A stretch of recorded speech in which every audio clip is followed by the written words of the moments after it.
What stopped you from killing yourself? 4 years ago I walked out of my house to jump off a bridge.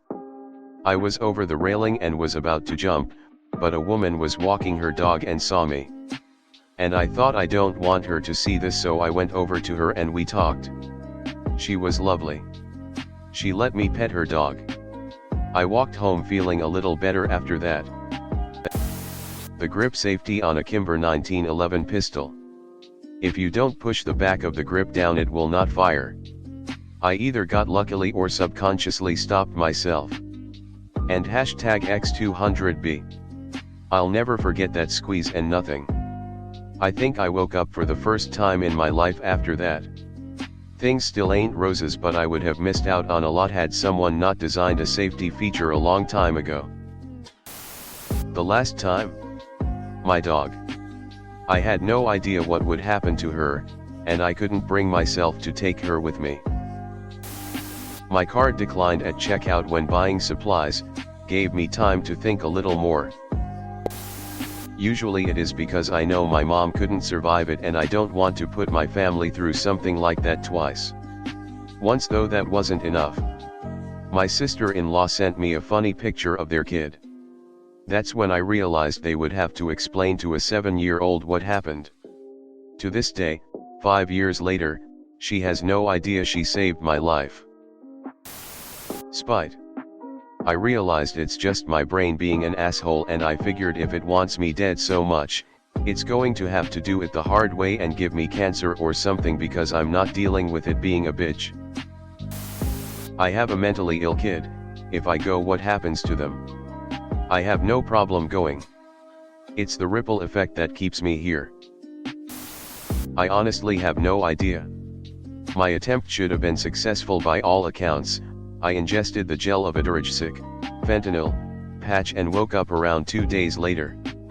I should have died from the overdose since there was no medical aid rendered.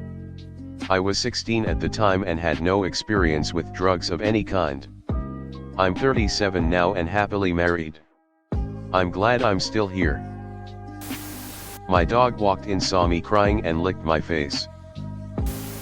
I didn't want to inconvenience people with my death. For a while, it was that I didn't know what would happen to my cats. They are like my babies, and I didn't know of anyone that could love and care for them better than me. Then it was for my nephew and niece. They're very young and kinda obsessed with me. I didn't want to be the reason for any trauma it could cause them. But the time I was actually ready, I had just finished my note when my phone went off, and it was my best friend telling me to unlock my door because she was a minute away to bring me food, unexpectedly. If she hadn't called at that exact time, I wouldn't be here. She's been through so much, so I wasn't going to let her be the one to find me. I felt a warm hug. Still can't explain it to this day, but as I was about ready to do it, I felt a big warm hug even though no one was there. My cat. She's honestly my world. I'm here because she needs me, and she gives me a sense of purpose. Also, cat kisses are the best cure for anything. My sister had multiple health problems and died in her sleep.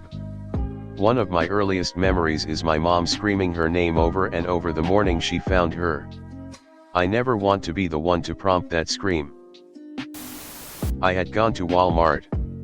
Was thinking suicide because of pain from cauda equina surgery. I was looking at kitchen things and there was a lady in the aisle. She looked like she'd been crying and I asked her if she was okay. She told me her daughter had killed herself a few weeks prior and she was just so sad. Turns out her daughter had injured her back, had surgery, and just couldn't take the pain anymore. What are the chances? It still amazes me. No longer suicidal. It lasted about a year. Recovery was no joke. 8 broken vertebrae, loads of hardware. Realizing my pain would not end. I'd simply be passing it on to those I love the most. The thought of my parents getting a phone call saying that their only kid took his own life. The thought of that just gives me chills. My kids' laughter, like fuck I was letting them find me. TBH, the only thing that stopped me because I'm afraid that if my attempt fail that everyone will know about it. It's kinda embarrassing for me. Because I'm still in school, so yet. Or maybe I'll get injured and can't walk or something. I've had enough problems.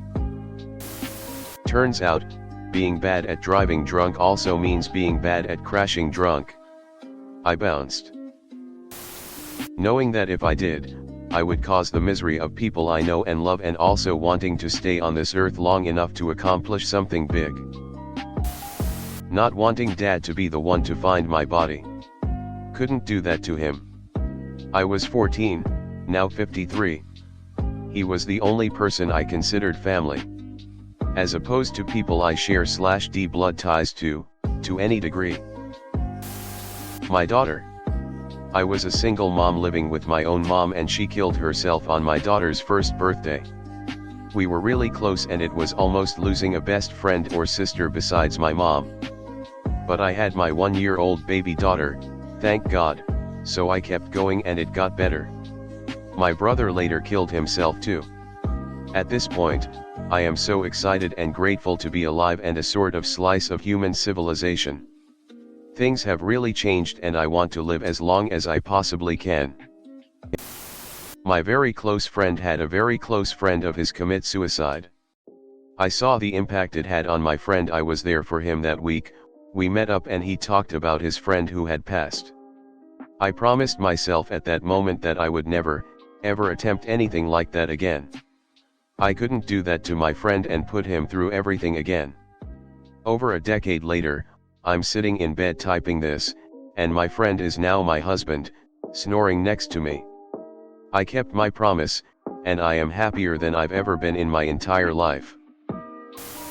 My dog / putting into deep thought that if I go through with it, it's true darkness forever.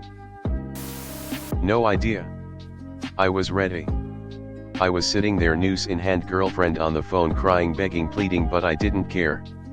It's not a feeling you can really describe. I don't know if it's a feeling. It was nothingness. I didn't feel anything. I wasn't sad or scared. I didn't care about anything she was saying. She was saying all the usual things you'd think of to say, like to think about my family, the future, yada yada, but it didn't faze me. I didn't care about who found my body, anything, so I hung up the call and just sat there thinking about nothing for a while, just blank, and I waited, not sure what I was waiting for. Like I said, I wasn't scared to do it. I didn't feel anything. And then I kinda just snapped out of it. One time, my mom went to South America, and I figured it was the perfect time. I could use her car. I was going to put the hose in the exhaust and crack the back window and put the other end in. I had the hose out, the car all the way in the back of the driveway. I was 19. I set the hose down and pulled up a chair. I lit a marijuana cigar I rolled, and I figured it would be my last one. So I'm sitting in the chair getting high as hell, and I imagined my mom getting the call in South America and having to come home because of me. My 2 little sisters were with her, and I imagined it all. I put the hose away. Went inside. That was 28 years ago. I think about it all the time. So I guess weed. I don't smoke anymore, but I'm glad I'm here. Weed saves lives. Okay, hand. A homeless man stopped me when I was gonna go down on my wrist, and he have number 2 hotlines, and I look and I think there must be a reason I am here. The impact it would have on my kids. Hatred, rage, and the love of a dog. I hated the people who were making my life unbearable so much that I resolved to live just to spite them. That, and my dog was there for me. He loved me when I was sure no one did. Just kept telling myself that I'm not done yet. My story doesn't end here. Fear of afterlife, fear of pain, surprisingly my creative works, and my cat. It was very, very painful. I think death is not for cowards like me. Came up with a few arguments. Starting from weakest to strongest, for me.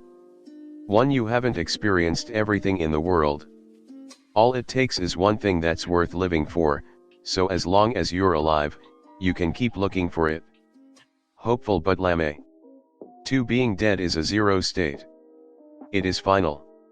If you make a mistake and kill yourself when you shouldn't, you can't really fix that.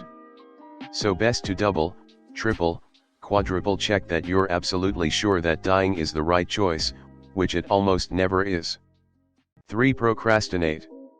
Do it tomorrow, always tomorrow. If you die today, tomorrow, in a year, in 60 years, you're gonna be just as dead and nothing up to that point will have mattered anyway, so no problem putting it off indefinitely. Nothing in life is certain but death and taxes. You're gonna die. Don't worry, it'll happen. There's really no need to speed it along. I wouldn't do it right now, but there was a moment in my life when I wanted to do it. The only thing that prevented me was knowing that my mother was going to suffer. Not having yet tried hard enough in life to realize my potential. I've made a promise with myself I can end it when I've done all the cool shit I wanna do. I don't want my cat to be put down if she ate me. No one would have been able to take care of my dog, and honestly, I didn't want my assets to go to my sister. 1. The impact on my family.